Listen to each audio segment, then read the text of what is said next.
Serangan udara Israel ke Lebanon meninggalkan duka mendalam bagi warganya. Di Smithstar, tangisan warga tidak terbendung saat memakamkan para korban yang terkena serangan Zionis.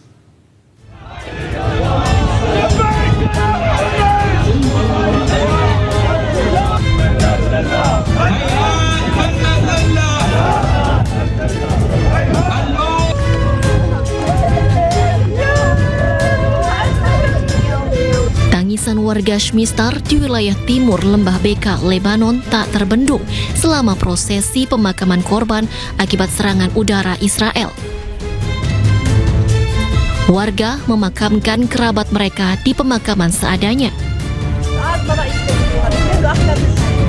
Salah satu warga menceritakan serangan terjadi saat dirinya sedang mengunjungi makam kerabatnya. عائلة خيي مرته وولاده اثنين استشهدوا حرب الماضي واليوم اجى هو عم بيزورهم امبارح كمان بالقصف استشهد. نحن مستعدين نقدم اكثر واكثر ودمنا كله فدا الحزب وفدا المقاومه وفدا اهل البيت. عزا مثل اي عزا باي ضيعه في مأتم لشاب من بيت حسن قاسم وجيين ندفن هان وغارت هالطيران وضربت ناس عزال ما معهم شفرة ما معهم سكينة ما معهم شيء. هيدي جبينة البلدة شرفة هيدي جبينة البلدة وهيدي جبينة الشهداء. يعني هالقد إسرائيل عم تفزع من الأموات من أمواتنا. هالقد إسرائيل حتى الأموات مفزعين بإسرائيل نحن هالقد. Sebelumnya, pada Rabu 8 April 2026 waktu setempat, serangan udara Israel menggempur Lebanon tepatnya di 100 titik dalam 10 menit. Khusus di Smithstar, 11 orang tewas sedangkan 20 orang terluka akibat serangan tersebut. Di tengah gencatan senjata, tentara Israel atau IDF merilis rekaman serangan darat dan udara di Lebanon Selatan. Selain menimbulkan korban jiwa, serangan juga hancurkan generator listrik milik Lebanon.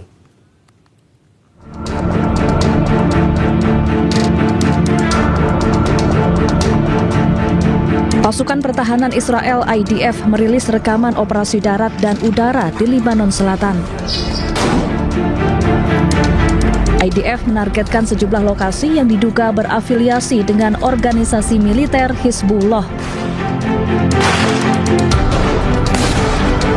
Mereka mengklaim telah melancarkan 100 serangan terhadap kelompok Hizbullah dalam waktu 10 menit pada Rabu lalu. Menurut Kementerian Kesehatan Lebanon, jumlah korban tewas akibat gempuran Israel mencapai 300 orang, termasuk warga sipil. Pengamat politik Timur Tengah Hasibullah Satrawi menilai serangan Israel ke Lebanon sebagai pancingan untuk merusak gencatan senjata antara Amerika Serikat dan juga Iran. Itu adalah pancingan politik untuk yang pertama merusak gencatan senjata yang sedang dimiliki Pakistan. Tentu tergantung apakah Iran dan proksinya mengambil pancingan itu, memakan pancingan itu. Nah, persoalannya yang menarik bagi saya justru Hizbullah dan Iran dalam perkembangan selanjutnya memutuskan untuk memakan umpan Israel. Dalam pengertian, kalau kita lihat awal-awal gencatan senjata tanggal 8 kemarin, ketika Israel menyerang, itu Hizbullah masih menahan diri. Dia tidak langsung membalas, ya. Beberapa jam kemudian, itu Hizbullah memilih membalas, bahkan beberapa jam kemudian, persisnya hari Jumat kemarin, Iran juga mengambil sikap yang sama, dengan bersikap keras terhadap serangan itu, bahkan menjadikan perdamaian di Lebanon sebagai syarat mutlak untuk perundingan akan dilakukan. Jadi bagi saya, ini sikap daripada Iran dan Hizbullah yang sengaja memakan atau mengambil umpan politik Israel. Dan tujuannya adalah untuk menunjukkan bahwa seakan-akan Amerika lemah, untuk menunjukkan bahwa seakan Amerika tidak kuasa. Karena sekali lagi buktinya hari ini Amerika juga masih datang ke Islamabad untuk melakukan perundingan. Itu menjadi tantangan utama bagi musuh-musuh Israel hari ini. Karena Israel tidak tunduk dengan ketentuan hukum manapun. Tidak tunduk bahkan dengan hukum PBB. tidak tunduk dengan hukum dengan keputusan ICC. Jadi memang Iran terutama sangat menyadari bahwa musuhnya hari ini, terutama Israel dan bahkan juga Amerika, adalah pihak-pihak yang justru mengabaikan hukum internasional. Dan menurut saya itu yang menjadi poin lebih Iran ya dalam perang ini sekalipun gitu. Karena Iran selalu tampil berupaya untuk mematuhi hukum internasional, ketentuan hukum internasional, dan itu dijadikan sebagai keunggulan dia. Nah, sementara Israel dengan Amerika Serikat justru tampil seakan-akan mengabaikan hukum internasional. Terkait dengan ICC misalkan sampai hari ini Netanyahu tidak ditangkap, padahal ICC sudah jelas kasih keputusan untuk menyidang dan perlu Netanyahu ditangkap untuk diproses terkait dengan tuduhan pelanggaran perang di Gaza. Jadi ini sekali lagi posisi hukum yang menguntungkan bagi saya, bagi Iran, termasuk terkait dengan katakanlah sengketa mengenai polemik mengenai serangan Israel di Lebanon. Apakah itu bagian daripada gencatan senjata atau tidak? Itu dua belah pihak sama-sama punya klaim, tapi sikap Iran yang menganggap bahwa Hizbullah bagian daripada wilayah gencatan senjata itu cukup diuntungkan. Kenapa? Karena kebetulan Pakistan sebagai mediator, sebagai wasit punya pandangan yang sama, bahwa Pakistan berpandangan bahwa Lebanon bagian daripada wilayah gencatan senjata. Jadi itu sekali lagi posisi sikap dan hukum yang lebih menguntungkan bagi Iran. Hadiran kedua delegasi hari ini menunjukkan bahwa ada juga toleransi. Jadi ada juga kayak semacam pemakluman terhadap gertak-menggertak di negara masing-masing. Dan ada niat baik dari kedua belah pihak untuk masih melanjutkan gencatan senjata ini. Dan itulah menurut saya makna daripada kehadiran kedua delegasi. Walaupun sikap mereka sama-sama keras di negara masing-masing, tapi mereka juga ingin ini dilanjutkan, paling tidak penjajakan seperti apa nanti. Televisi pemerintah Iran menayangkan rekaman yang menunjukkan 3 kapal tanker tertahan di Selat Hormuz beberapa jam setelah perundingan antara Iran dan Amerika Serikat di Islamabad.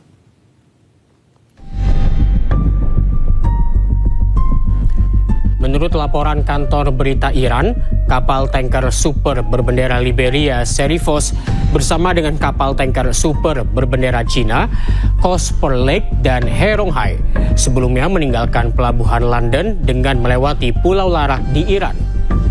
Masing-masing kapal tanker yang terhenti membawa hingga 2 juta barel minyak mentah.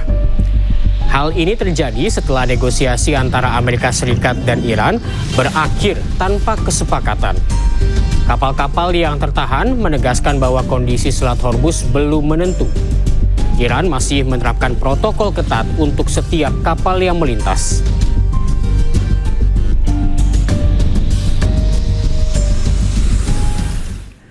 Batalnya perundingan membuat Iran kembali menutup Selat Hormuz bagi kapal-kapal Amerika Serikat dan sekutunya. Iran pun tak segan menenggelamkan kapal perang Amerika Serikat yang melanggar. Navy warship transiting in the vicinity Fojai Port and Oman Sea. This is Sepah Navy. This is Sepah Navy. Last warning, last warning, last warning. Iran melalui Press TV membagikan detik-detik saat kapal perang Amerika Serikat mencoba melewati Selat Hormuz. Iran mengancam untuk menembak kapal perang yang melintas Selat Hormuz. This is Sepah Navy station. You must alter course and go back to the Indian Ocean immediately. If you don't obey my order, you will be targeted. Out. This is Coalition Warship 121, engaged in transit passage in accordance with international law. No challenge is attended to you. Iranian Sepah Navy. If you see any warship in your vicinity, keep a distance more than 10 miles from them because I'm ready to open fire on them without any... Amerika Serikat mengklaim telah memulai pembersihan Selat Hormuz dari ranjau agar bisa dilalui kapal-kapal tanker dan juga dagang. Namun Iran menegaskan tidak ada kapal Amerika Serikat yang melintasi Selat Hormuz, apalagi kapal pembersih ranjau.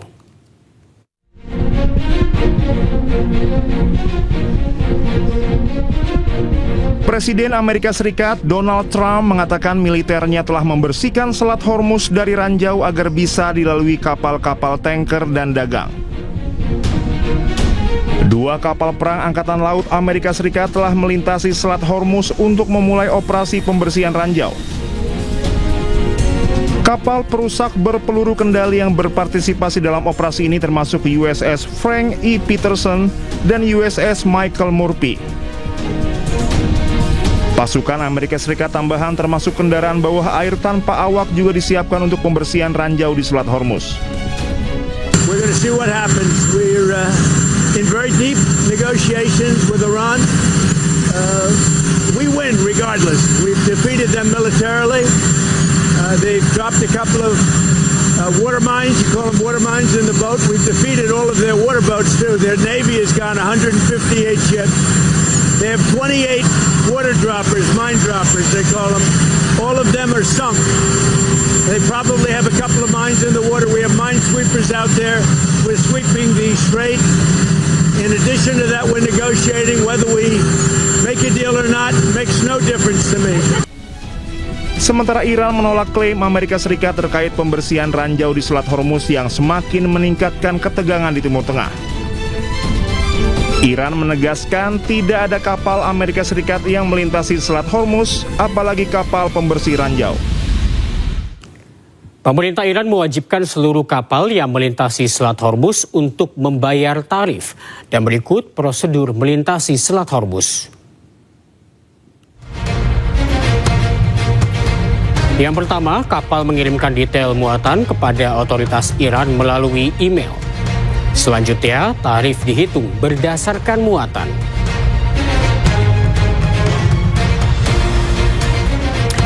Selanjutnya, pembayaran dilakukan menggunakan Bitcoin.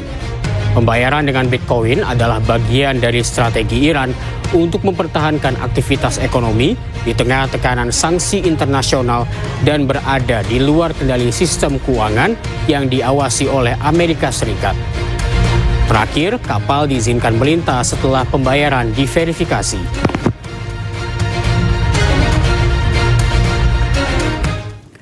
Sementara itu, Presiden Prabowo Subianto melakukan kunjungan kenegaraan ke Rusia.